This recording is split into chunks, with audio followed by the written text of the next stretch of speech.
Olá, pessoal. Esse é o segundo vídeo do canal do Dr. Roberto Bittencourt e vamos falar sobre um outro aspecto da Covid, uma pandemia de dimensões globais que chegou no Brasil de uma maneira avassaladora e que parece que a gente não está dando conta de lidar com essa situação dramática sanitária que está ceifando vidas e prejudicando a economia. Hoje nós temos, além do Dr. Roberto Bittencourt, nosso anfitrião, ilustres convidados. Eu começo pelo médico sanitarista Dr. Eduardo de Azevedo Costa, professor aposentado de epidemiologia da Fiocruz, PhD em epidemiologia, já ocupou a Secretaria de Saúde do Governo do Rio de Janeiro e atualmente é assessor de cooperação internacional da Escola Nacional de Saúde Pública, também da Fiocruz. Seja muito bem-vindo, doutor Eduardo de Azevedo Costa. E o outro nosso convidado, outro ilustre convidado, é o matemático Paulo Ângelo Alves Rezende, doutor e mestre em matemática pela UNB. Ele fez pós-doutorado em ciência da computação e atualmente trabalha como pesquisador na Associação Giga Candanga e é um dos coordenadores do Observatório PR Epidemia da UNB, onde também atua na estimação de parâmetros e com modelos epidemiológicos. Também seja muito bem-vindo. E terminamos a nossa lista de convidados com o geógrafo, o professor Edilson de Souza Bias, mestre em Geociências e Meio Ambiente e doutor em Geografia, ambos pela Universidade Estadual Paulista Júlio de Mesquita Filho e também pela Escola Politécnica da USP. Atualmente é professor associado da Universidade de Brasília. Possui experiência na área de geociências, com ênfase em geoprocessamento, cartográfica básica, temática e digital, com aplicações com imagens de alta resolução espacial. Bom, essa política de isolamento social que o Brasil adotou, e me parece que é um pouco atabalhoada, né? A gente não vê uma liderança nacional, há um desentendimento, há muita confusão entre governos estaduais, municipais com o governo federal.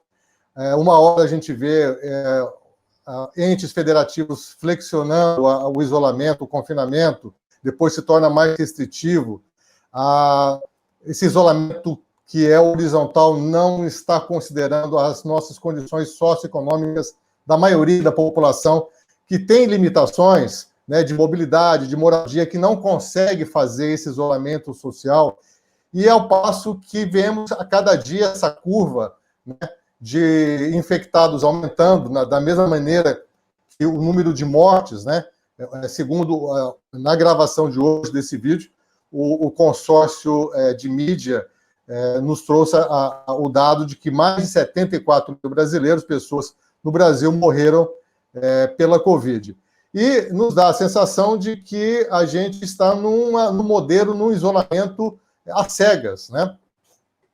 E também nos fazemos essa pergunta: existe fim, uma luz no fim do túnel? E me chegou aqui, pelas mãos do doutor Roberto Bittencourt, uma nota técnica assinada por 7 estudiosos, dos quais 4 estão aqui conosco hoje, né, que dá que orienta, que dá sugestões, né, de como adotar medidas maduras, responsáveis e científicas para controlar a epidemia no Brasil. A nossa técnica, inteligência epidemiológica e geográfica aplicadas ao isolamento social seletivo para viabilizar estratégia de supressão de transmissão da Covid-19, me parece que ela adota um modelo de vigilância epidemiológica. E aí eu pergunto para o doutor Eduardo Costa, como é que seria, então, esse modelo, doutor Eduardo Costa? Como é que é o modelo de vigilância epidemiológica para o enfrentamento da Covid no cenário brasileiro? Bom, boa tarde a todos, especialmente aos nossos companheiros aqui, e a você também, Carrijo. Eu queria só, talvez, iniciar dizendo o seguinte: o Brasil não começou as suas atividades de controle de uma maneira que a gente pudesse dizer minimamente planejada. Eu acho que isso pode ser um erro habitual, quer dizer, difícil nas situações iniciais, uma coisa um pouco desconhecida, como ainda muitas coisas ainda são, e na verdade, se agarrou quase como uma única atividade, pelo menos central, que devia fazer o isolamento que a gente chama de social indiscriminado, quer dizer, porque ele diz que o país fazer, né? E, ao mesmo tempo, ele coloca de cada um nas obrigações, através da mídia, de se isolar, e sem uma base epidemiológica, quer dizer, sabendo se o país inteiro está infectado, se é um estado só, qual é a situação. Quer dizer, sempre faltou um pouco de inteligência epidemiológica desde o início. E a outra coisa que estavam preocupados, que é natural que tivessem também, pelo que acontecia em outros países, já era informação existente, era da questão da precariedade da distribuição de leitos no Brasil, leitos de UTI, especialmente, né?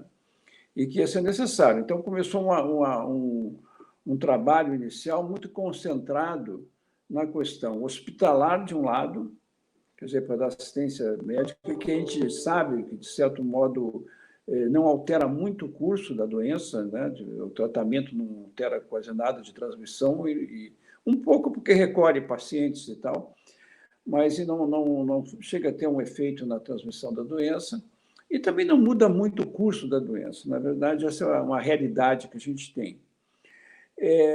E concentrou nisso, que eram coisas que, com pouco efeito, digamos, muito importantes do ponto de vista social, humano, mas muito pouco eficientes no controle da doença.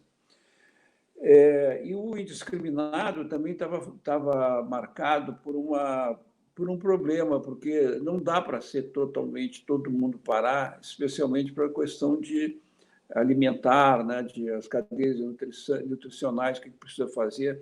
Você tem circulação, o próprio setor de saúde trabalhando para atender. Você tem algumas atividades essenciais que acabam circulando bastante entre hospitais, no caso profissionais de saúde, porque muitos têm vários empregos, né? Vários não, em geral, 2, 3, às vezes 3 empregos. Eles circulam, né, e voltam para casa, então são fontes de risco. Então, nós tivemos uma disseminação que continua a acontecer pelas atividades essenciais, embora tivesse um isolamento indiscriminado geral para pessoas com pouco risco. Os de maiores riscos não foram atendidos adequadamente. O que aconteceu foi com a mitigação, digamos, da curva, né, por esse isolamento que funcionou. Ele ajudou a mitigar, como se diz aí, a curva, e saímos de um nível aí de inicial, que se diz que é em torno de 3, seja o que for, né, do R, para 1,4, por aí, em umas 6 semanas, por aí, mais ou menos isso. E depois começou uma queda bem mais lenta, né? E não dando conta. Esse quadro, normalmente, que está bem colocado, ele precisa desses 2 instrumentos que nós colocamos aí nessa nota técnica.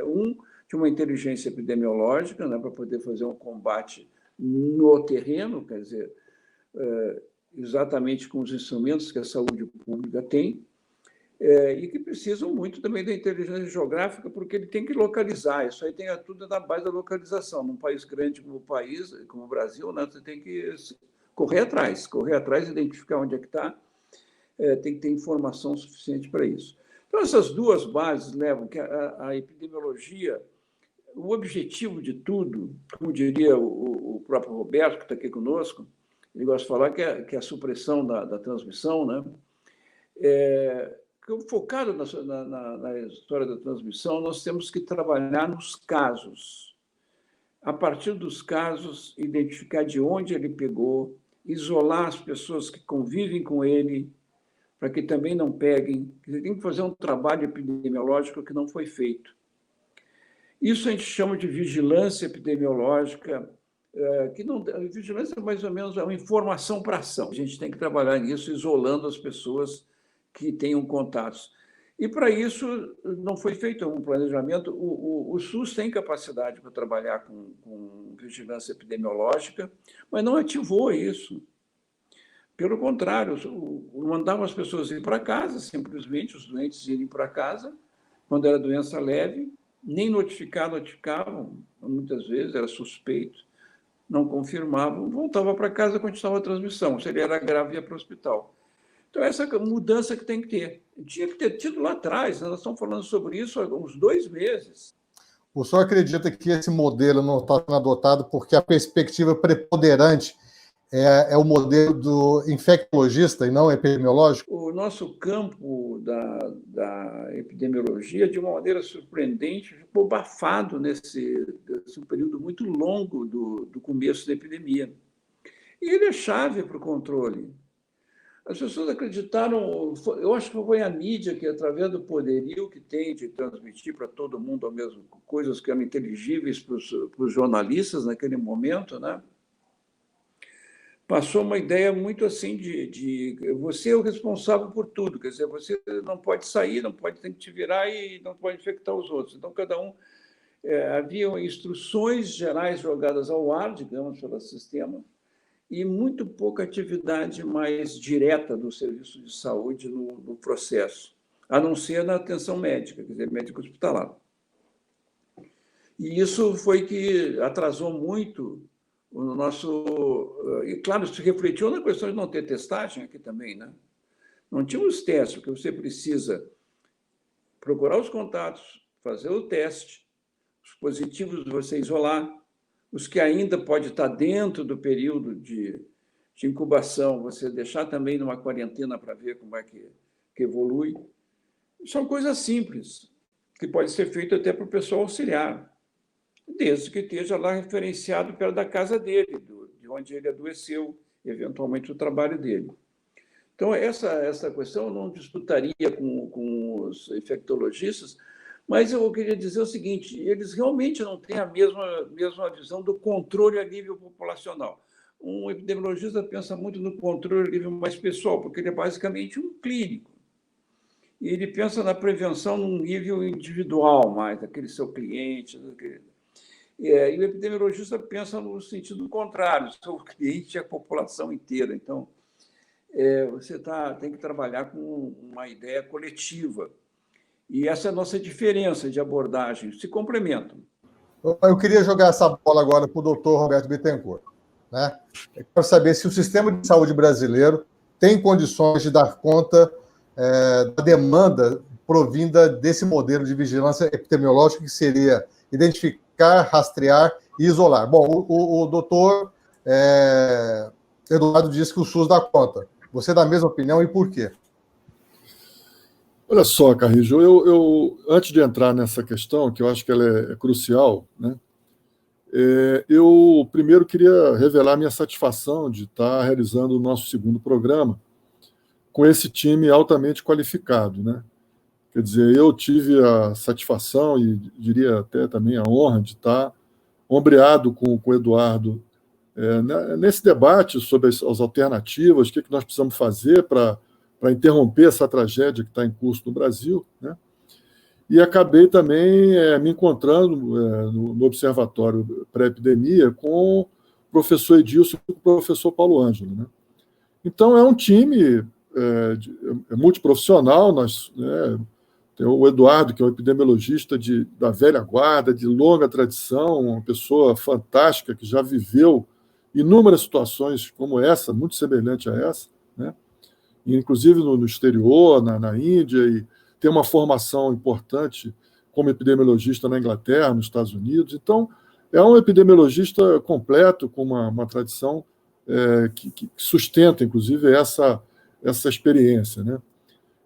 Por outro lado, também a questão da inteligência geográfica, que o professor Edilson é também uma figura excepcional, é decisiva, porque a inteligência geográfica é onde a infecção está desenvolvendo, é um território que precisa ser bem definido, bem trabalhado, e a tecnologia hoje permite isso. Isso está sendo muito utilizado em inúmeros países, especialmente os países que tiveram êxito, né? E o professor Paulo Ângelo desenvolve modelos matemáticos extremamente precisos. A gente tem acompanhado o trabalho dele aqui no Distrito Federal, e realmente são 4 visões, né, que vão permitir a gente participar desse processo com uma pretensão. Aí me desculpe, Carlos, pode ser até que seja uma situação meio pretensiosa, mas a motivação nossa de fazer esse programa é porque a situação do país, nós estamos com 4 meses de pandemia, né? 4 meses de pandemia gerou uma situação insustentável, né? Nós estamos com cerca de 42 mil casos novos por dia, né? Se estabilizou um platô de mais de 1.000 mortes por dia, há pelo menos aí 3 semanas, né? Quer dizer, é uma situação e não tem uma alternativa, quer dizer, não está tendo um plano de ação capaz de combater isso, né? O que existe hoje, o que a mídia, inclusive, está divulgando de uma forma até um pouco cansativa, né, porque não está dando certo, é de que quem pode ficar em casa fica, quem não pode não fica, né? Então, que orientação é essa? O Ministério da Saúde não tem orientação, de lá não está saindo nada, praticamente, né, em função das limitações que todo mundo conhece, né, uma situação bastante complicada. Os estados já estão flexibilizando, não dão conta, estão na mesma linha, quem puder ficar em casa fica, quem não puder não fica, né? Isso para o vírus adora isso, porque as pessoas que ficam em casa e depois saem, o vírus circulando, é uma leva de pessoas que estão sempre entrando em contato com o vírus e acaba fazendo situações como nós estamos vendo aqui no Distrito Federal, estamos vendo em Minas, estamos vendo em Mato Grosso, em Porto Alegre, né? Situações que estavam aparentemente controladas, na hora que flexibilizou um pouco, uma leva de pessoas sem anticorpo entrou em contato com o vírus e explodiu, né?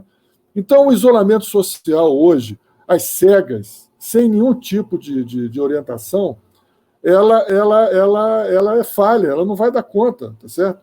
E bater nessa tecla, como a imprensa está batendo, como algumas autoridades têm falado, os infectologistas, alguns... Quer dizer, é uma situação que não tem saída, né? Então, eu acho que vale a pena, esse programa tem essa pretensão de interferir no processo, né? Nós tivemos um elemento muito importante, Carrijo, que foi a pesquisa realizada pela Universidade Federal de Pelotas, né? Eu recomendo que todos que possam ler essa pesquisa, é a maior pesquisa de prevalência do coronavírus a nível de população do mundo, né? É uma pesquisa que entrevistou e testou quase 90 mil brasileiros, 133 cidades, né, durante os meses de maio e junho. Então, é uma pesquisa fabulosa. Eu vou dar um dado apenas, para que a gente possa entender o que nós estamos fazendo aqui nesse momento, qual é a ideia desse programa, para onde que a gente está querendo apontar uma solução. O dado que eu considero uma ideia-força muito grande é de que cada 100 pessoas infectadas, uma pessoa morre. Então, a cada 100 pessoas que têm o coronavírus, uma dessas pessoas vai morrer. Esse dado está categoricamente estabelecido nessa pesquisa. O que significa o quê? Se eu reduzir o número de infectados, eu vou diminuir o número de mortes, né? Então, se eu conseguir diminuir as pessoas que estão infectadas através de uma ação de vigilância epidemiológica, de inteligência epidemiológica e de inteligência geográfica, eu diminuindo o número de infectados, eu vou diminuir o número de mortes. Então, se eu diminuir o número de infectados, que está em torno de 40 mil brasileiros por dia se infectam, se eu reduzir isso pela metade, nós vamos ter um impacto de mais de 200 pessoas que iriam morrer e não vão morrer. 200 pessoas num cenário de que 1.000 pessoas estão morrendo por dia é um impacto bastante razoável, né? Então, as mortes evitáveis, né, elas estão acontecendo, as pessoas estão morrendo sem precisar morrer, por falta exatamente de um plano de ação que guie o enfrentamento do coronavírus a partir da vigilância epidemiológica, né?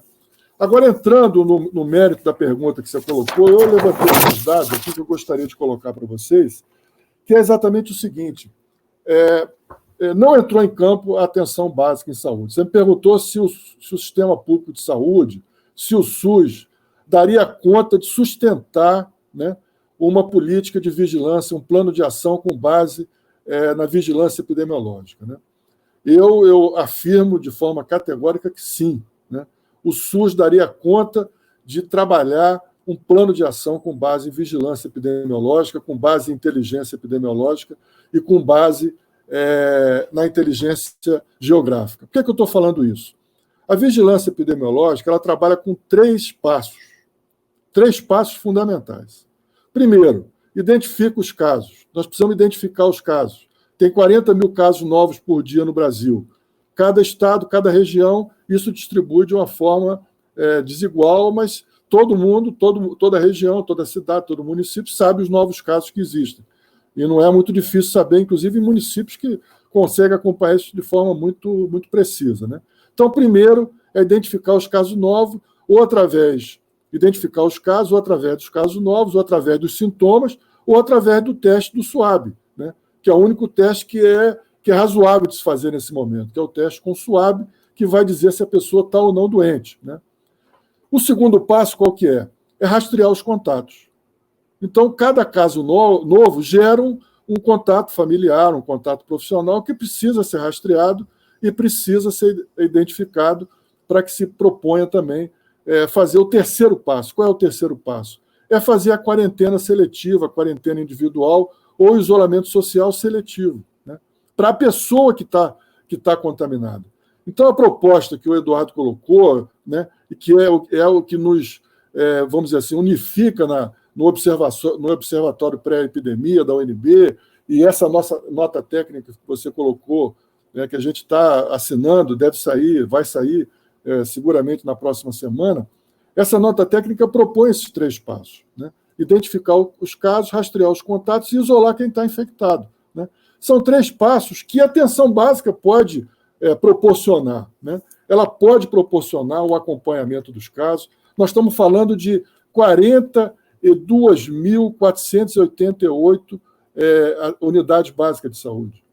Praticamente todos os municípios no Brasil têm atenção básica, né? Quer dizer, são 35 mil equipes de saúde da família, né? Ocupa praticamente, dá uma cobertura de 70% da população brasileira. E o mais importante, tem uma equipe, tem um time, tem um exército de 300 mil agentes comunitários, né? Então, essa força, né, que é a força principal do SUS, ela não entrou em campo ainda, tá certo? Ela não entrou em campo com apoio. É lógico que ela está atuando, está brigando contra as condições. Nós temos verdadeiros heróis na atenção básica lutando contra a pandemia, mas ela não está sendo o principal elemento para impedir que a pandemia, impedir que a infecção se desenvolva, né? Então, existe uma capacidade instalada, existe uma capacidade no serviço de saúde do SUS capaz de cumprir essas três etapas. É óbvio, Luiz, né, eu tenho que ponderar isso, que o terceiro passo é um passo difícil, né? Fazer isolamento social hoje, mesmo que seja o isolamento social das pessoas que estão positivas, né, que estão com casos confirmados, uma quarentena bem definida, ela é muito difícil em função da tragédia social que o Brasil vive, né? Nós somos um dos países mais desiguais do planeta, né? Então, não é uma solução fácil.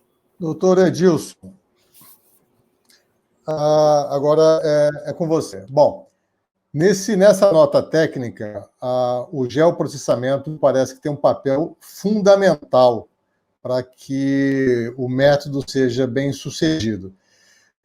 Será que você poderia explicar um pouco para nós, esclarecer como é que a geografia pode atuar, né, positivamente nessa estratégia, identificando uma pessoa infectada no meio de uma multidão, numa comunidade, né, no Morro do Rio de Janeiro? Ou seja, encontrar uma agulha num palheiro, é possível isso? Nós temos tecnologia para isso? Eu, de antemão, agradeço aí o convite que foi feito pelo professor Roberto para participar deste momento, e eu acho que ele tem uma importância muito grande sobre o ponto de vista de podermos aqui abrir um pouco daquilo que entendemos que seja importante ser acrescido a tudo aquilo que tem se procurado fazer para estudar, conhecer um pouco mais em torno do que está ocorrendo com os processos aí de disseminação da Covid no Brasil e os impactos danosos que nós estamos observando aí todos os dias. Agradeço aí muito, é um prazer estar aí também com o professor Eduardo, um prazer estar aí também com o professor Paulo. Muito obrigado aí, não é, por essa convivência e pelo que já ouvi. Fiz algumas anotações aqui bastante interessantes. E, para começar, o Carrijo, na linha do que você me perguntou, tem um artigo que foi publicado por um professor da Fundação Getúlio Vargas. O nome dele é Eduardo de Rezende Francisco.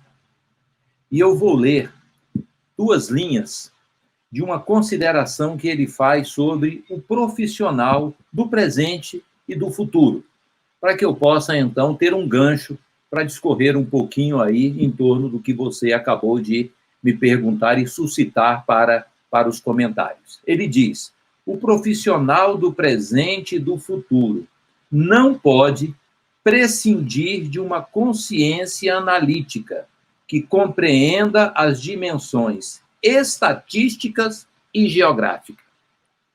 Então, ele coloca o profissional do futuro com uma necessidade de entender e compreender esses conceitos, que são os conceitos de aplicação geográfica e também os conceitos ligados aos processos estatísticos. E por que ele faz esse comentário?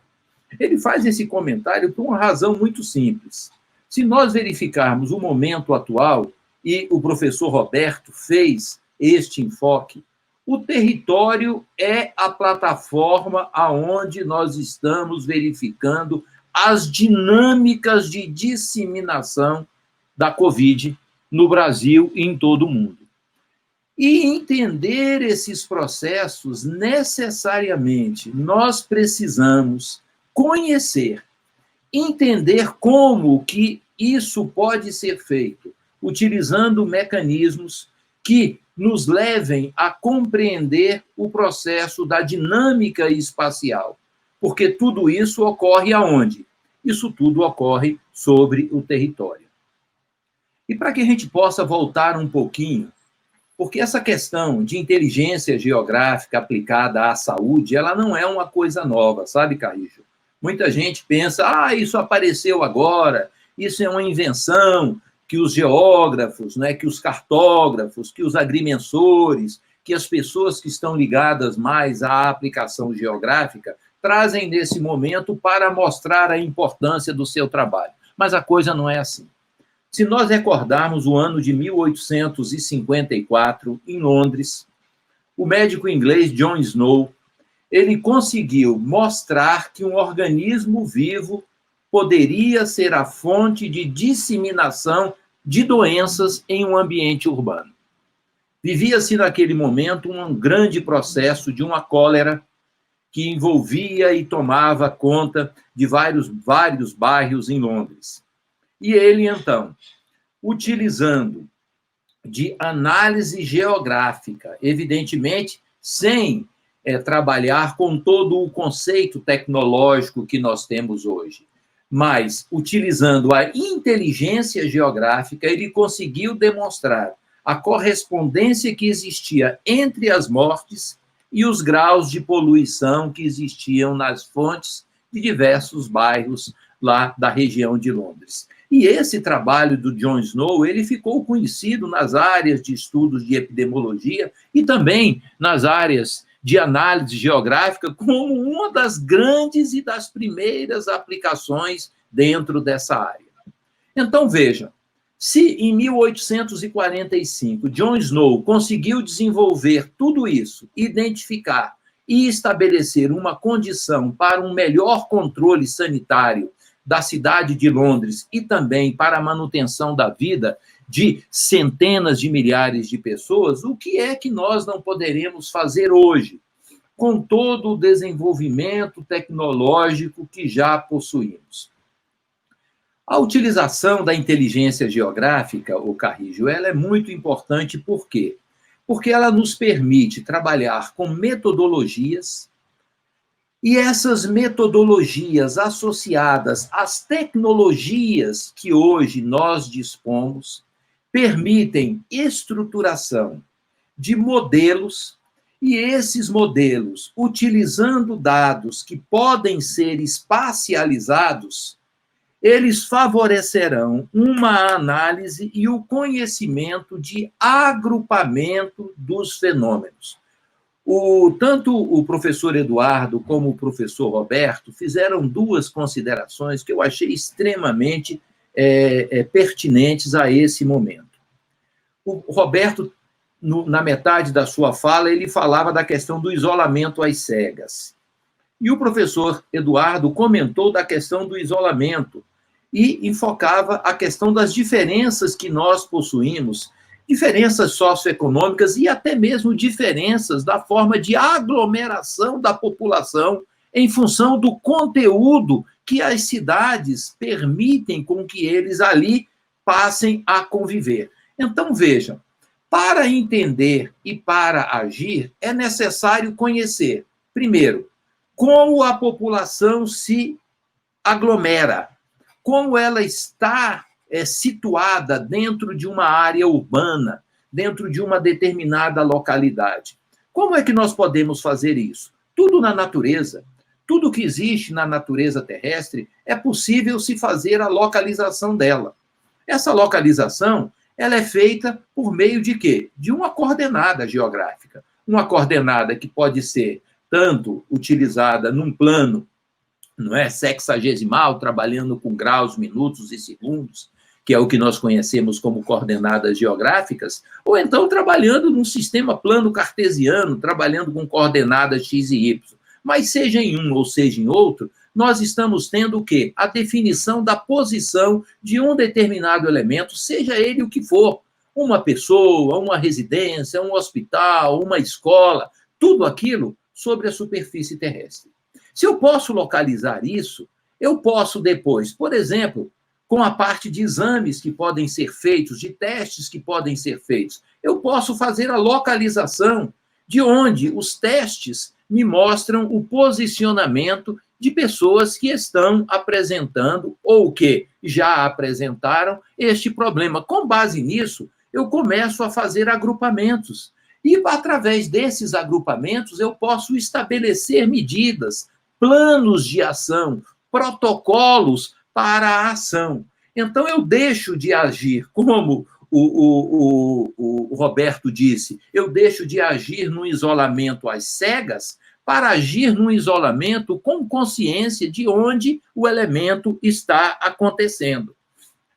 E isso aí, essa questão, ela é sumamente importante neste momento. É utilizar a inteligência para auxiliar na tomada de decisão. É conhecer onde se deve atuar para não se agir às cegas. E com todo o conjunto de dados que nós temos e podemos obter isso, e com o ferramental tecnológico hoje, esse tipo de análise é extremamente possível de se realizar. Agora, é evidente que é necessário que os dados eles cheguem para que as ações possam, então, ser estabelecidas, porque sem o dado é impossível se fazer uma análise dessa natureza. Mas o conceito de inteligência geográfica hoje, neste momento, ele é a coisa, vamos assim dizer, mais importante para que a ação, a inteligência epidemiológica possa agir dentro de um contexto de controle. Sem isso, nós vamos ficar dando tiros aí às cegas, sem conseguir atingir ninguém, porque nós não sabemos efetivamente aonde nós temos e devemos agir. Bom, eu acho que sem informação é muito complicado você ter uma noção do cenário e sem ter a noção do cenário é complicado você adotar medidas. A gente fica caminhando em terreno pantanoso. Então, nós já falamos de inteligência geográfica, inteligência epidemiológica e imagino que a inteligência matemática também ela deva ser utilizada para otimizar modelos no combate ao coronavírus aqui no Brasil. E eu gostaria de perguntar, então, para o matemático Paulo Ângelo, né, como é que a matemática, na verdade são duas perguntas, como a matemática se encaixa nesse modelo, né? E a segunda pergunta é possível a gente prever, pelos modelos matemáticos, saber quando essa curva, né, de mortalidade de mais de 1.000 pessoas por dia no Brasil vai cair ou vai se estabilizar? Me sinto honrado em estar participando dessa live sobre como funcionam esses modelos matemáticos, para a gente entender o porquê que eles não dão a informação tão precisa. Os modelos matemáticos, eles pressupõem algumas coisas como hipótese. Então, por exemplo, o modelo clássico que a gente utiliza pressupõe a homogeneidade dos contatos entre as pessoas e algumas outras coisas como hipótese, e isso não ocorre na vida geral, no caso geral. Nós temos aí a questão da geografia, tanto a distribuição espacial ela não é uniforme, nós temos também a questão de como as pessoas vivem, então nós temos estratos sociais, nós temos, por exemplo, crianças que têm um alto nível de contato entre si, e você tem outros grupos que já vivem naturalmente isolados. Então, quando você tem uma população relativamente pequena, como de uma cidade, por exemplo, Brasília, você faz uma aproximação disso com um modelo homogêneo, como contatos homogêneos, isso dá um certo delay, mas a gente consegue ter uma aproximação melhor. Quando você pega isso numa população de um país como o Brasil, que nós temos áreas extremamente urbanizadas e você tem o interior, que já tem naturalmente áreas rurais, que tem pessoas mais espaçadas, então você já tem ali naturalmente um índice de contato bem menor entre as pessoas. Então, por isso que os modelos, como vem divulgado desde o início da epidemia, todo mundo querendo saber quando isso acaba, quando que será o pico, e isso geralmente vai empurrando para frente. O pessoal, o pico vai ser em maio, aí depois o pico era em abril, pulou para maio, agora vai ser em junho, e eles vêm empurrando para frente, e temos um platô. Saiu até uma notícia recente da Globo, que mostra um platô, eles focando nesse ponto especificamente, comparando isso com outros países, no Brasil você tem ali um platô e difícil de ceder. E já era o esperado, eu já tinha essa expectativa no início. Eu sabia que isso iria ocorrer no Brasil, diferentemente de outros países que têm uma densidade populacional maior, mais urbanizado, né? No Brasil, você teve um crescimento da epidemia nos centros urbanos, o pessoal que veio de fora, chegou primeiramente nos centros urbanos, e isso você teve um crescimento da epidemia nesses pontos, teve uma interferência dos governos também alterando as regras, fechando comércio, fechando escola, isso mudou bastante também os parâmetros de entrada do modelo, mas mesmo assim você teve depois um processo de interiorização. Então nós temos hoje locais que já está praticamente no pico, ou já está descendo, regredindo, e você tem locais no interior que está começando agora, ou talvez nem começou ainda, em determinadas populações que estão mais isoladas. Então, esse retardo vai dar essa tendência de ter um platô que vai caindo gradualmente e que isso demora muito tempo para acabar. Esse fato nós vimos lá atrás, quando a gente publicou a nota técnica 01 do Observatório, já citando esses pontos especificamente. E aí eu junto já com a questão da vigilância epidemiológica e a parte geográfica que mencionaram antes de mim. Lá atrás a gente já viu que iria demorar muito, essa epidemia ia demorar muito, até a vacina, provavelmente. Nós não íamos ter como vários gestores ou várias pessoas imaginaram que a gente ia ter, faz um controle e de repente ela acaba, como ocorreu na China, eles fizeram um controle mais intenso, depois de 2, 3 meses você acaba e você pode retirar os controles, as medidas que você tinha de isolamento e tudo. Isso a gente já sabia que não ia ocorrer, porque, e citamos isso lá, esse tipo de estratégia não vai funcionar. Isso nós falamos alguns meses atrás.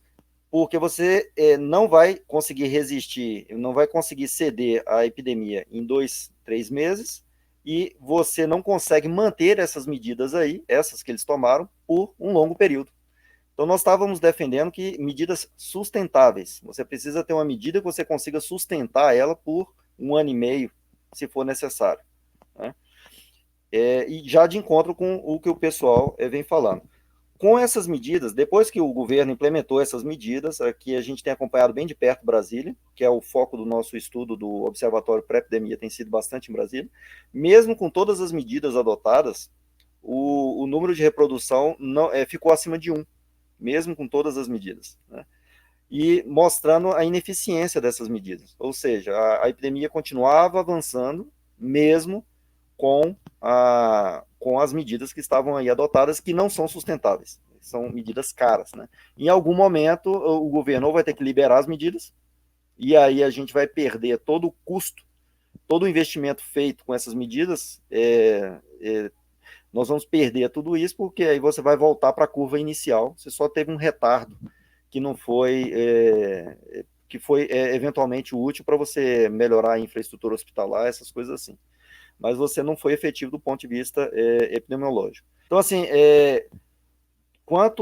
então, tendo esse dilema, enquanto as pessoas estavam nesse dilema, tem outra saída, que é a saída introduzida lá por John Snow, bem citado pelo professor Edilson, falado também pelo professor Eduardo, pelo professor Roberto.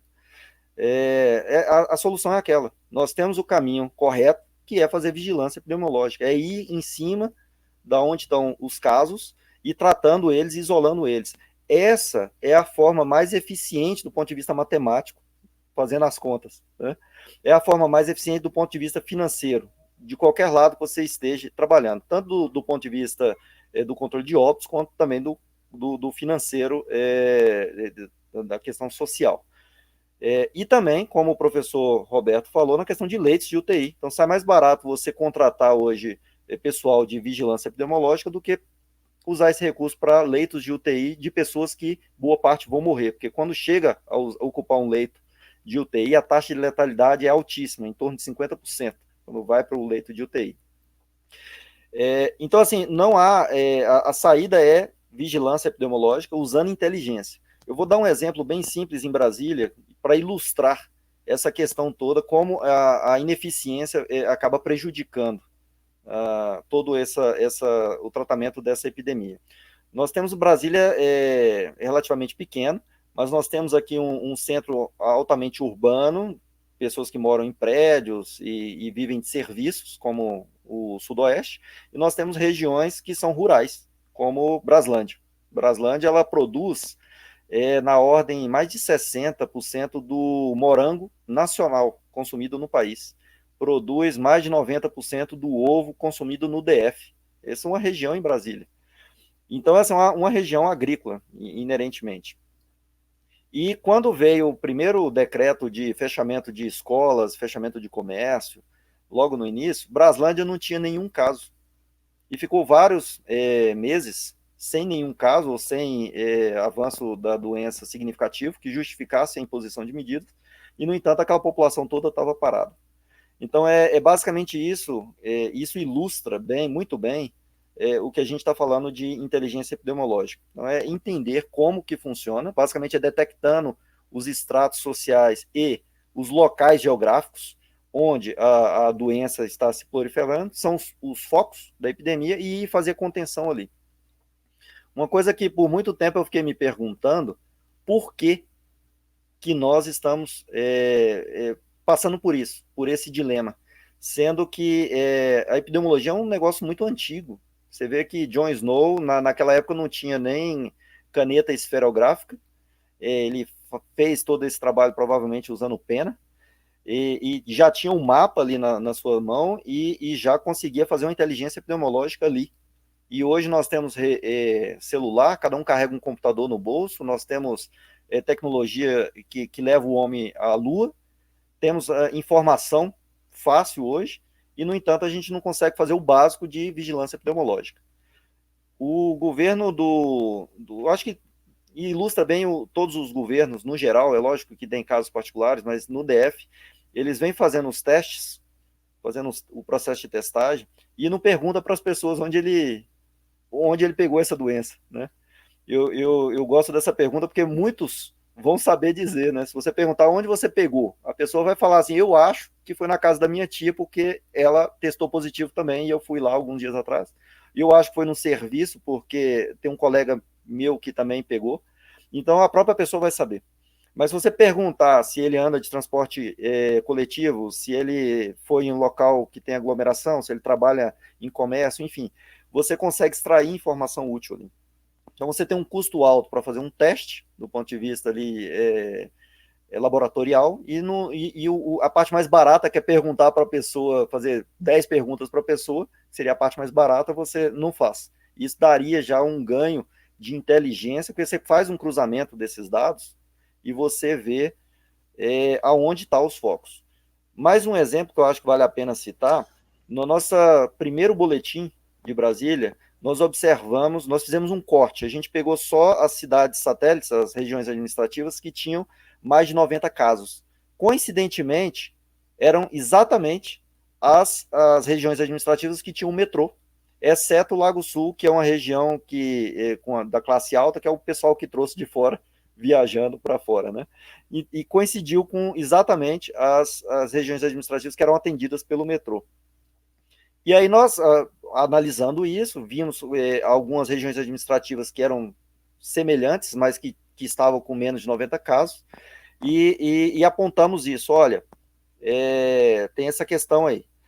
E passaram alguns dias, fizeram um estudo e publicaram uma matéria que eu acho que em torno de 6 ou 8% dos óbitos do DF, naquela época, eram de profissionais do transporte público. 6 a 8% dos óbitos eram profissionais. Aí eu pergunto, quantos são passageiros, né?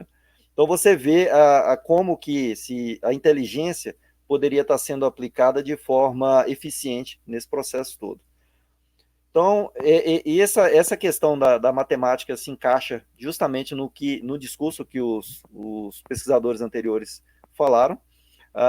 No Brasil, nós vamos ter esse comportamento e vai demorar provavelmente até o final do ano. Nós vamos ter essa interiorização, vai causar esse efeito de cauda longa, aí vai se espichar, esse platô vai se espichar. Para Brasília, nós vamos ter um efeito parecido, mas um pouco mais curto. Então, para Brasília, pelas nossas contas, a gente já está passando pelo pico nesse momento, pelos nossos cálculos, o pico está por agora, e a tendência agora é ela regredir até o final do ano. Se caso vocês fizessem parte de uma força-tarefa, né, os intocáveis, Elliot Ness, e esse plano de ação estivesse sob as suas responsabilidades, como dentro da especialidade de cada um de vocês, como é que seria aplicado esse plano de ação? Eu começo com o doutor Eduardo Costa. E abordagem importante. É muito bom virem falar para o epidemiologista sobre o John Snow, né? Eu lembro que quando eu estava estudando na Inglaterra, uma das coisas que eu quis fazer é ir lá no John Snow Pub, que é o lugar onde fica perto a famosa bomba, né, em Broad Street, e assinei um livro dos epidemiologistas e tal para homenageá-lo. Então, eu vi aquela história. O John Snow era um médico anestesista. Ele era o anestesista da rainha da Inglaterra, da rainha Vitória. Mas ele tinha um espírito, né? Aquele espírito de curiosidade e tal, e resolveu fazer uma obra fantástica, que é sobre o modo de transmissão do cólera. Em epidemiologia, de certo modo, acaba sendo um fundador. Mas lá também, na Inglaterra, tem uma outra coisa que nos ajuda muito até hoje, né? Que eu só vou comentar porque ela é importante, porque o primeiro instrumento de planejamento mesmo que aconteceu na saúde vem da Inglaterra também, com os fundamentos da estatística, da bioestatística, que era a contabilidade de mortes, né? Fazer as estatísticas, os dados do Estado, tinha que ser de quantos morreram, etc. E aí, até hoje, a gente vê que concentra muito na morte, né? Porque é um instrumento muito objetivo para a gente saber como as coisas estão acontecendo, tudo que a gente não quer que aconteça, na verdade, na vida, né? Isso se passam, os dois são grandes fundadores, um de 1700 e pouco, outro de 1800 e tanto, mas fundadores da mesma coisa, de todo o pensamento sanitário que vem depois, né? Com o Chadwick e todos os reformadores na Inglaterra. O que é importante, eu queria chamar a atenção de algumas coisas que foram ditas, né?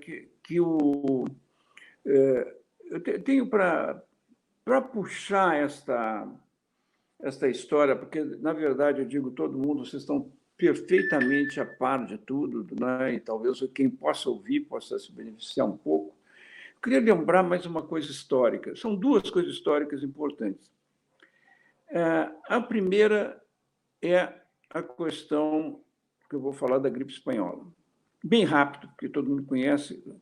Acontece como a gripe espanhola foi estudada por um grupo, inclusive uma das pessoas lá do grupo do Imperial College, estudada em 2007, 2008, quer dizer, publicaram em 2007, 2008, estudando o que aconteceu nas cidades americanas durante aquele período. E eles só tinham um método, que era exatamente o de isolamento, de parar as atividades. Na época, ainda não estava elaborado um processo na saúde pública de investigação epidemiológica e de fazer os serviços, eu quero dizer, né? Então, a única avaliação que existe do que foi feito para controlar, para tentar controlar a epidemia de gripe espanhola nos Estados Unidos, foi uma avaliação de ações de isolamento, mas mesmo assim não era discriminado do país inteiro, era em cidades só. As cidades, quando acontecia lá, as cidades fechavam e tal. Em geral, fechavam por menos de 2 meses, quase ninguém aguentou chegar a 2 meses. E aí começava a ter problemas sérios, desde arrombamentos de casa, aquela história, enfim, uma história do faroeste lá. O que, na verdade, não é do faroeste, foi, na verdade, as grandes cidades americanas aconteceram próximo da década de 20, depois do início do século para a década de 20. O que nós tivemos no outro episódio que eu queria falar foi como se fundamentou, na verdade, e não houve a supressão, digamos, não foi feita por esse isolamento. Em nenhum lugar de isolamento sozinho houve supressão da transmissão. Houve o esgotamento de suscetíveis. Acontece que a gripe espanhola tinha uma taxa de transmissão de esse R, zero calculada, de 1 para 21. Quer dizer, é 6 vezes maior do que do coronavírus. O negócio pegava com uma onda que ninguém... Me segure. Você tinha uma situação bem diferenciada, que as coisas se esgotaram, depois tinham suscetíveis, uma segunda onda, e, na verdade, desapareceu. A gente não sabe como desapareceu direito, mas certamente para o esgotamento suscetível, como ela tinha alta letalidade também, você acabava, o vírus joga contra ele, né? Começa a faltar gente para ele infectar. E talvez é possível também que tenha tido alguma mudança estrutural no vírus que tenha dado uma mudança, né? E ele desaparece, aquelas cepas mais violentas, e ficam outras mais amenizadas, que é um processo de transformação biológica, aí, que as mutações que os vírus vão sofrendo. Nos países asiáticos, eles fizeram o controle junto, ao mesmo tempo, com o controle e isolamento das pessoas era mais forte. A China era forte. O melhor exemplo da Coreia do Norte, para dizer que não é ideológico, tem os dois lados, mas que fizeram, basicamente, o fundamental, o fechamento era mais de fronteira para não entrar. A Coreia do Sul, você falou Coreia do Norte. Coreia do Sul.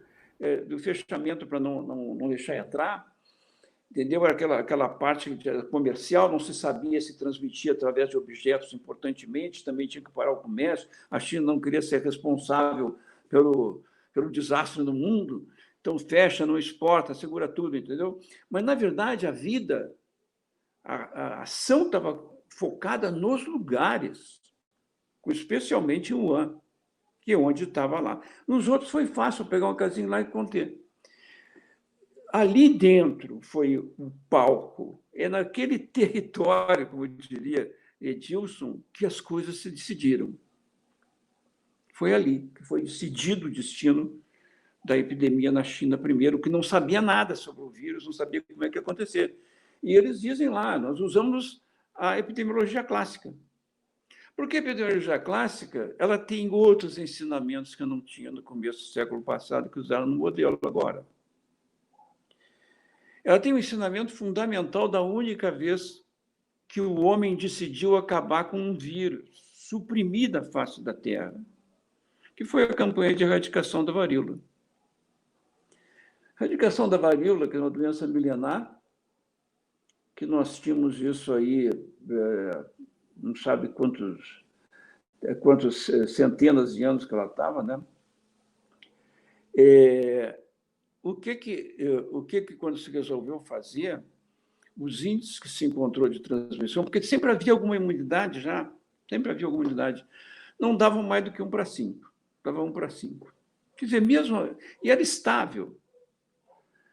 A varíola é muito estável do ponto de vista da sua transmissão, da facilidade de diagnóstico, quase todo, tem casos assim, essa discussão de casos assintomáticos, tem na varíola, tem tudo quanto é doença. Mas tinha uma coisa fácil de diagnóstico, não precisava fazer o testezinho, né? Era simplesmente olhar o cara, já tu viu, tu já sabe. Então, dava para perseguir casos. E aí, Paulo, muito legal tu falar nisso aí que você disse, que eu me lembro que, como eu trabalhei na campanha de erradicação da varíola, e nós tivemos 2 situações interessantes. Essa é como é que fazer o rastreamento. Por que a gente queria fazer o rastreamento? Era uma novidade. A vigilância epidemiológica, com disciplina, quase eu diria, dentro da epidemiologia, data da campanha de erradicação da varíola. O que acontecia? Primeiro problema. Na Índia, alguns países deu para fazer, mas chegou na Índia, onde tinham 600 milhões de habitantes, fazer a campanha de vacinação não resolvia, era que nem isolamento indiscriminado. Sempre tem gente que não vai, sempre tem gente que tu não encontra. E quando passava 3, 4 anos, já tinham nascido 5 milhões de indianozinhos novos. Taxa de... E você não conseguia nunca erradicar. E aí que isso foi desenvolvido. Tem um grupo que desenvolveu, uma liderança de um grande epidemiologista americano, que é o William Stugg, desenvolveu um método esse que a gente chama de vigilância, que era simplesmente rastrear os casos de varíola no meio daquilo lá. Onde tem um caso, tem que ter alguém que passou para ele. E aí a pergunta, Paulo, que era essa aí que você fazia, a pergunta era simples: como é que eu vou descobrir, como é que eu vou rastrear um caso? Pergunte-lhe, como dizia um espanhol, tinha um que trabalhava comigo. É para perguntar, só perguntar para a pessoa de quem você pegou, ele responde, você está absolutamente certo. É facílimo fazer rastreamento, não tem nenhum mistério. Tem outra sofisticação aqui e ali, entendeu? Mas a coisa básica é essa. É uma pessoa desarmada, no caso da varíola, com uma foto de uma criança doente, por exemplo, de varíola, porque cada vez... Você já viu isso aqui antes? Você conhece algum caso? Ou qualquer coisa assim, você vai fazer uma busca ativa. Então, esse processo que se consolidou como um instrumento capaz de erradicar. A vacinação geral não é capaz de erradicar. Ela nunca se mostrou em nenhum lugar capaz de erradicar. Precisa ter junto... Erradicar quer dizer suprimir a transmissão, para zero. Tu tem que ter junto esse processo de perseguir naqueles bolsões de suscetíveis remanescentes e localizá-lo através disso, através desse processo. E é assim que a gente resolve. Então, para mim, surpreendeu muito a pouca ênfase dada pela OMS nesses aspectos também, embora ela já conhecesse. Sabe, mas seguiu muito essa linha, digamos, europeia, ali, aquele negócio, a OMS muito perto dos países europeus, e ficou muito no isolamento rápido, de qualquer modo. E os países que estão vencendo não é por causa do isolamento, é por causa da combinação dos dois. No primeiro momento, não tinha o que fazer, tinha que fazer isso, tem que organizar os leitos, tinha que organizar a equipe de vigilância, tinha que... Né? Agora, você vê, 300... Olha o que disse o Roberto aqui. Eu não sabia o número, gostei do número, porque ele é redondo, é mais fácil para guardar. 300 mil agentes de saúde no Brasil, para 40 mil casos por dia. Você sabe o que isso aí é um absurdo, é um pouco trabalho danado. Se tu tem 300 mil caras no Brasil para rastrear, para chegar dos casos e pegar e lá procurar, você suprime essa transmissão de uma facilidade tremenda. Não é? Então, essa questão, como eu digo, eu não tenho como fazer previsões, né, sobre essa questão matemática que está colocando também. Eu não estou importando com tendência só quando eu vejo que está errado. Já essa tendência está errada. Bom, mas isso aí é outra história. O que eu quero dizer é o seguinte: nós temos uma obrigação ética, assim como, eu gosto de repetir isso, assim como o médico do front, que eu quero dizer, o cara que está, médico e o profissional de saúde de outro nível, que esteja na beira dos leitos, que o paciente está mal, você sabe que uma proporção boa deles vai morrer e você não consegue fazer nada, apesar de aplicar tudo que você sabe. Isso não quer dizer, e não altera muito o resultado final das letalidades. Isso que é o pior. Você gasta um trabalho, um esforço grande e não modificou fundamentalmente o que aconteceu depois. Nem para a pessoa em si, nem para a transmissão. Agora, você tem do outro lado um monte de gente que podia estar fazendo rastreamento, que logo é derrotada, porque tem pessoas que saem dizendo assim: isso é muito difícil, isso é muito complicado, isso eu não sei o que, você está entendendo? Nós estamos imobilizados por nós mesmos. A gente está imobilizado por nós mesmos. E com esses instrumentos que tem, a gente está comentando, né, como o Edilson lembrou aqui, vamos botar de inteligência, porque é o seguinte, você localiza pelo CPF, a pessoa hoje, você tem um programinha que diz qual é a concentração de casos nos últimos 20 dias, quantos casos ocorreram em cada CPF do Brasil. Entendeu? Que desde que você mantenha o registro, estimular que os registros sejam adequados, você tem lá. E você pode ter risco calculado de qualquer coisa. Eu tenho uma simplicidade, eu sempre digo que eu tenho que complicar para as pessoas acreditarem que é alguma coisa importante, entendeu? Porque não é. É uma atividade banal e eficiente. Doutor Eduardo, qual eu estou falando... Deixa eu terminar e passar para os outros, né? Que eu estou falando muito aqui. Mas deixa eu passar só por uma coisinha que eu queria passar. As pessoas não olham todos os modelos também. O Hallowell produziu um trabalho que é muito bom para mostrar isso também, que a atividade no modelo que eles usaram, pegando de alguns países, que eles fizeram através de rastreamento, eles concluíram a seguinte coisa, entre várias interessantes. Uma delas, que eu acho a que interessa mais, é que mesmo que eu tenha um controle eficiente só de 50% dos casos, se eu for rápido, quer dizer, eu realmente partir com a investigação, quer dizer, o caso foi diagnosticado, eu sei imediatamente no mesmo dia ou até um dia, você for atrás dos contatos, você suprime a transmissão sem isolamento geral. Então, por que só os modelos são olhados e não os outros, né? E fica no geral, etc. Foi isso, foi um veio que entrou de uma pessoa com prestígio e tal, e aquilo estimulou lá na Europa, e a gente absorve essas coisas sem parar direito para ver, né?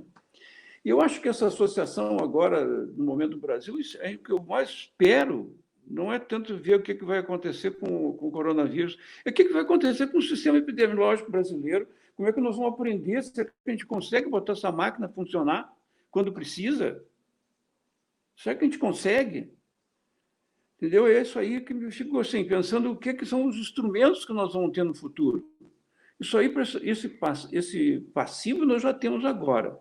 A gente tem que tentar melhorar. Mas o mundo não acaba com essa epidemia, não. E vai continuar tendo outros problemas. Ou a gente é capaz de organizar agora um conhecimento para o futuro, que é a projeção que me interessa. Se nós somos capazes de organizar para não cair na mesma ladainha. Capaz de mergulhar nas suas próprias coisas, como o Edilson colocou, dentro do seu próprio país, não é? Ou sempre que está copiando. Sempre está copiando. E atrasado. Está copiando atrasado. É isso que eu queria dizer aqui no final. Eu passo a palavra para o Edilson, né? O que você, dentro da sua área de atuação, da sua expertise, do seu conhecimento, como é que a geografia poderia ser aplicada dentro de um projeto em que vocês, como equipe, poderia executar neste momento no cenário brasileiro? É muito bom participar de uma live ou de uma reunião no qual pessoas que tiveram a oportunidade de uma convivência e de uma experiência muito longa falar antes da gente. O professor Eduardo, ele conseguiu, na verdade, explanar nesse momento uma série de conceitos e de necessidades que devem ser pensadas para se atingir um objetivo melhor diante dessa situação toda. Tá? E eu, inclusive, pontuava alguns dos pontos que ele colocava, porque eu os vejo também como os elementos essenciais para que a inteligência geográfica possa agir neste momento. O primeiro deles é a questão do registro. É necessário se ter o registro de todos os fatos, de todos os testes, para que se possa, a partir do registro, se fazer a parte da análise. A outra coisa é que, além do registro, é necessário que esse dado ele possa ser fornecido para instituições, para organismos que possam desenvolver e modelar esse dado para se conhecer esses cenários. E é importante não só fornecer esses dados, como nós hoje conseguimos identificar em muitas plataformas. O dado, ele é disponibilizado, mas ele é disponibilizado de uma forma que não permite com que nós consigamos chegar numa aproximação maior da informação, o que prejudica a análise, o que prejudica, por exemplo, o conhecimento e a construção de determinados aglomerados, de clusters, para se conhecer o processo de dispersão espacial, né, de como o fenômeno está acontecendo. Uma outra coisa que nós identificamos, e aí também podemos pontuar como um dos grandes problemas, principalmente para as análises de natureza espacial, para a aplicação da geografia na análise, é a qualidade do dado. Muitas vezes o dado que é fornecido é um dado desnormalizado, ele falta informações. E a falta das informações acabam trazendo um prejuízo muito grande para quem vai fazer aquela análise, porque, efetivamente, ele não tem como retornar à base para fazer aquela complementação que não estava ali colocada. Então, a falta deste tipo de normalização tem uma influência significativa para trabalhos que apliquem inteligência geográfica.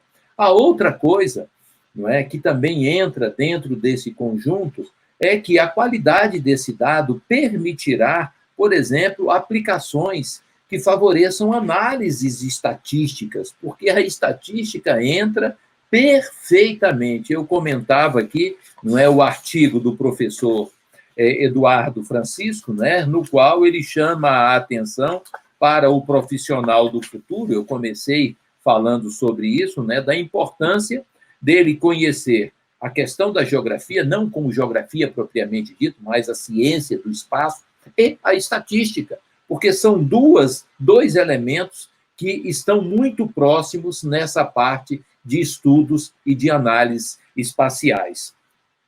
Uma outra coisa que é importante, tendo todo esse conjunto de dados, esse conjunto de informações, é a aplicação da análise geográfica propriamente dito.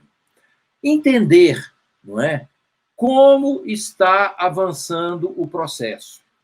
A outra coisa, para onde está avançando o processo? Existem alguns trabalhos hoje bastante interessantes, e eu cito um deles, que é de um amigo meu, que é professor da Universidade da Unesp, de Presidente Prudente, da área de engenharia cartográfica, é o Edmur Puglisi.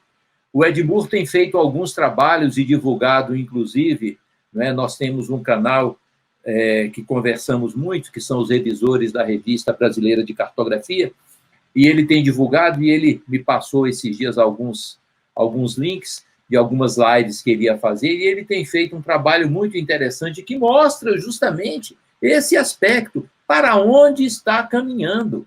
Porque se eu tenho dado, se o dado é consistente, se eu consigo organizá-lo e desenvolver uma análise, eu posso conhecer como está avançando o processo e para onde está avançando o processo.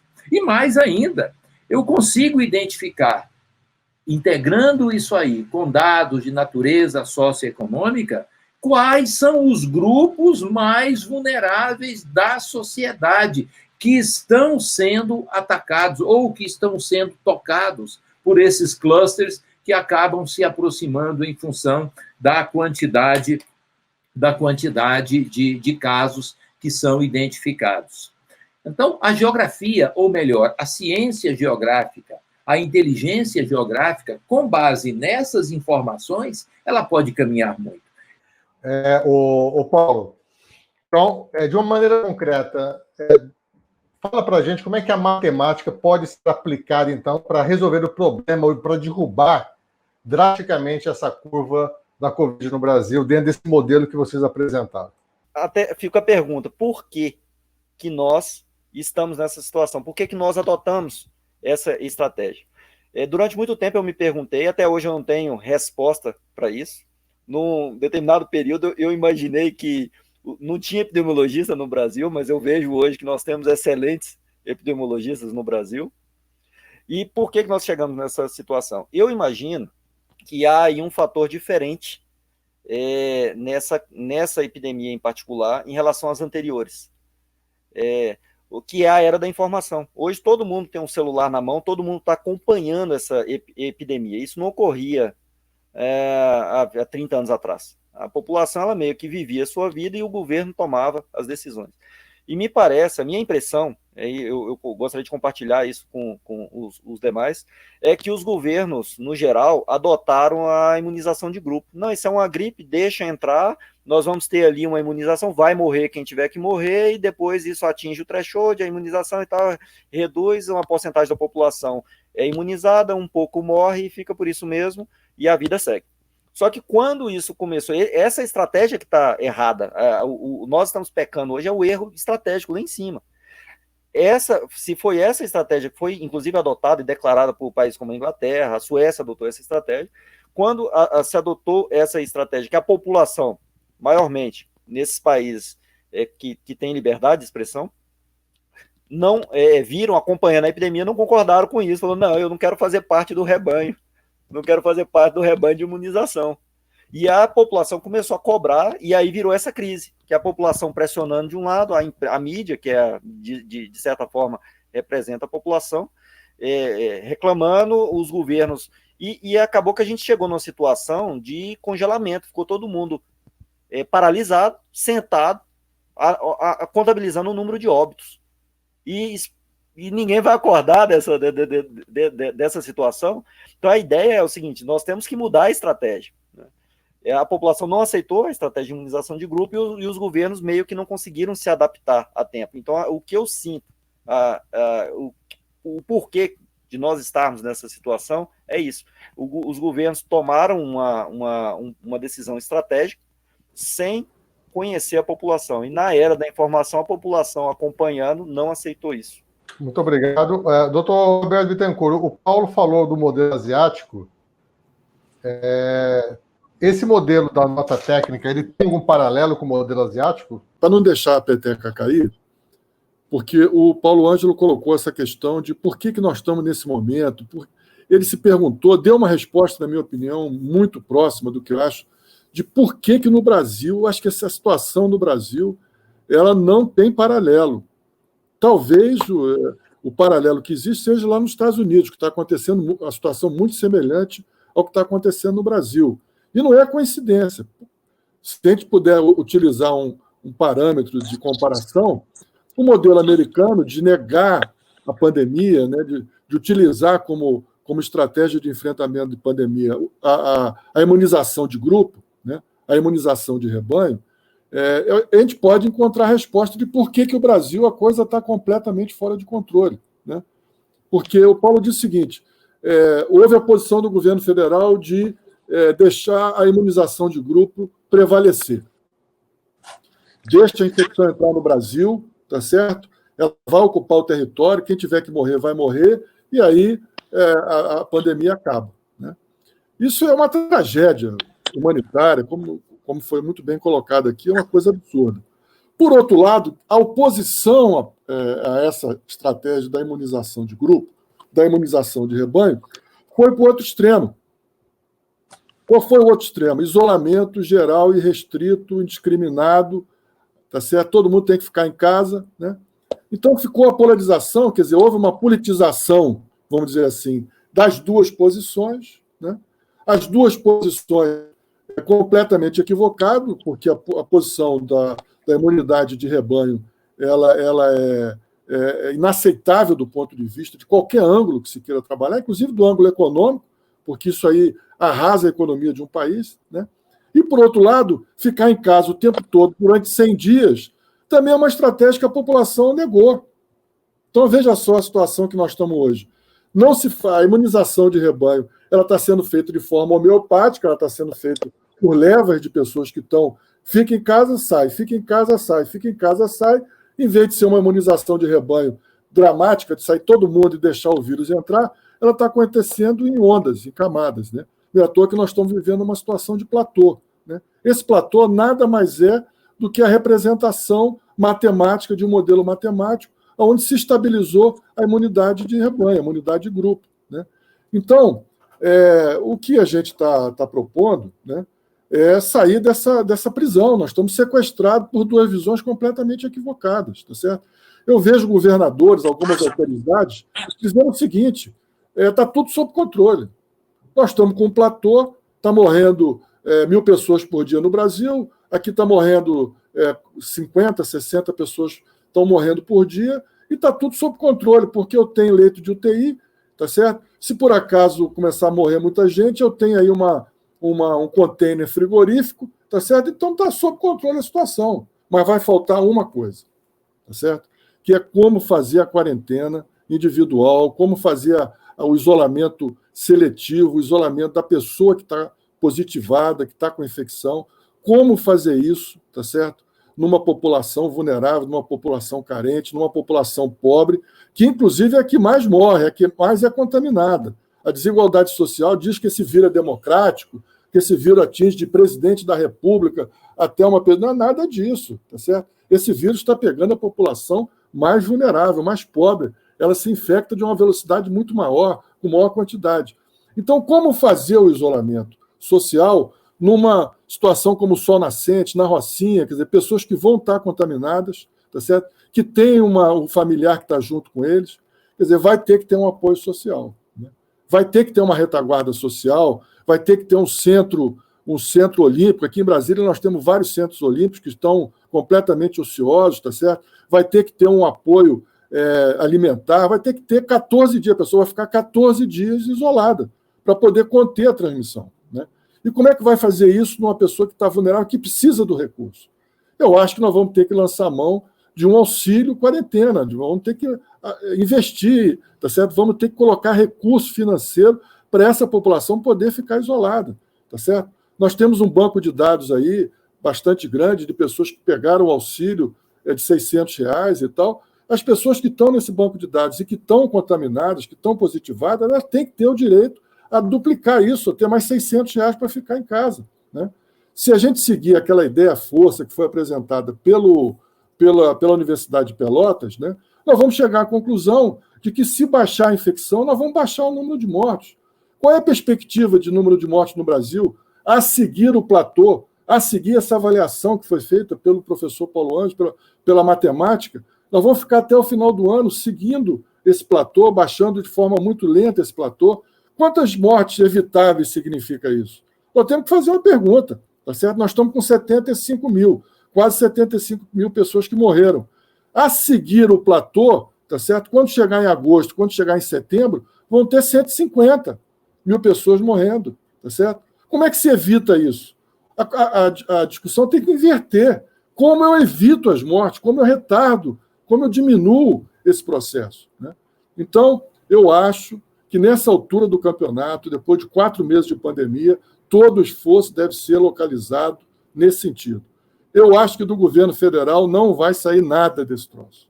Nós estamos vivendo, inclusive, um dilema, se vocês me permitem entrar nesse mérito, estamos vivendo um dilema que é a questão do ministro Gilmar Mendes ter feito uma crítica muito contundente em relação ao papel do ministro Pazuello, né, que é um general das Forças Armadas Brasileiras, general de Exército e tal. Eu acho que a conversa não é essa, tá certo? Eu acho que é muito estranho a gente ter um general comandando o Ministério da Saúde em plena pandemia. É muito estranho.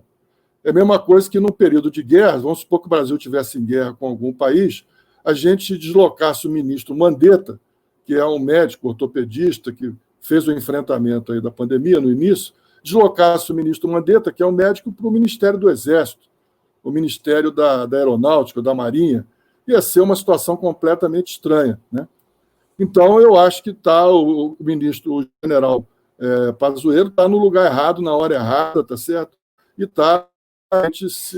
ainda tem a ordem direta do próprio presidente da República para não fazer nada, deixar a infecção avançar, tá certo? Por outro lado, se substituir, vamos supor vamos substituir um general, os militares não podem estar no Ministério da Saúde. Muito bem. Aí põe o deputado Osmar Terra. Vamos supor que a substituição se dê pelo deputado Osmar Terra. O deputado Osmar Terra é o principal defensor, tá certo, da imunidade de rebanho, da imunidade de grupo. O padrão ouro, o melhor dos mundos para o deputado Osmar Terra é a Suécia, tá certo?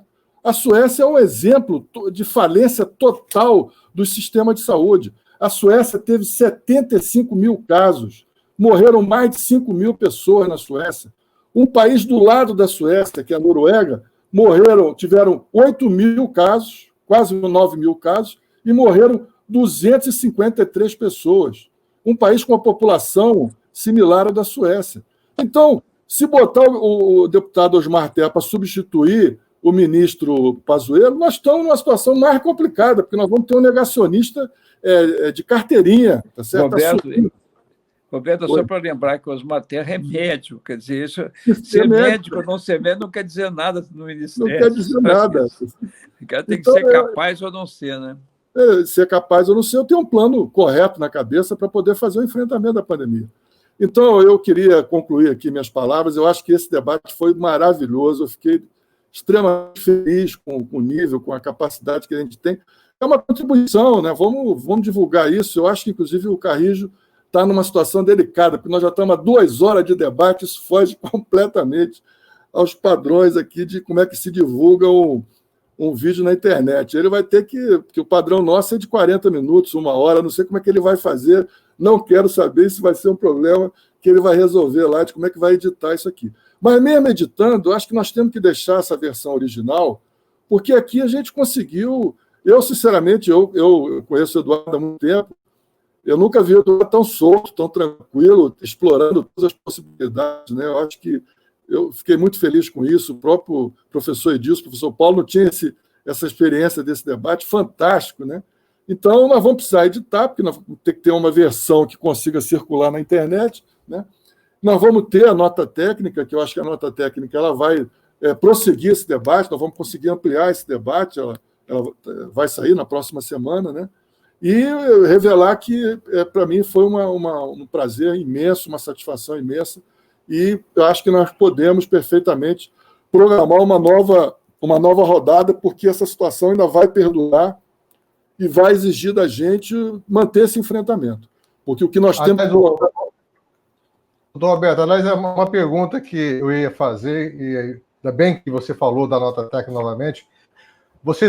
Qual vai ser o fim que vocês vão dar a essa nota técnica? Vocês vão entregar a alguma autoridade pública? Isso aí, o próprio observatório, né, pré-epidemia, tem os seus mecanismos de distribuição, divulgação da nota técnica. Inclusive, a gente escolheu esse formato de nota técnica exatamente para ele ter possibilidade e capacidade de interagir com a mídia, interagir com as redes, interagir com os profissionais de saúde. Então, a gente descomplicou bastante o problema e colocou ela de uma forma bem precisa, né? Mas aí o Paulo e o Edilson podem falar melhor do que eu como que é o sistema de divulgação da nota técnica. Eles já produziram bastante material no observatório.